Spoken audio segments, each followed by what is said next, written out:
Hello everyone, আমি আজকে খুব ইন্টারেস্টিং একটা ধনেপাতার আচার নিয়ে আপনাদের কাছে এসেছি।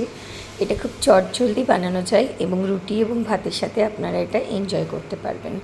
তো প্রথমে আমি কিছু ধনেপাতা নিয়ে নিয়েছি, একটু গার্লিক আর তেঁতুল। তেঁতুল আর সঙ্গে লাগবে হচ্ছে আচারের মশলা। প্রথমে আমরা কি করব, যে ধনেপাতাটা নিয়েছিলাম সেটা সুন্দর করে মিক্সিতে আমরা পেস্ট বানিয়ে নেব। তেঁতুলগুলোকে কিছুক্ষণ ভিজিয়ে রাখার পর আমি সেগুলোকে ভালো করে বের করে নিয়েছি।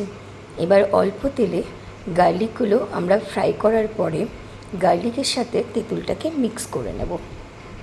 কিছুক্ষণ ফুটতে দেব, তারপরে ধনেপাতার যে পেস্টটা আমি বানিয়েছিলাম সেটাও তার সাথে অ্যাড করেছি। এবার দেখতেই পাচ্ছেন এটাকে খুব ভালো করে ফোটাতে হবে। খুব ভালো করে ফেটাবার পর এটা একটা এরকম গাঢ় হয়ে যাবে এবং দেখতেও খুব সুন্দর একটা কালার আসবে। ব্যাস, আচারের মশলাটা মিশিয়ে দিন আর আপনার ধনেপাতার আচার রেডি। ফ্রিজে রেখে দিন এবং রুটি আর ভাতের সাথে এনজয় করুন যখন ইচ্ছে।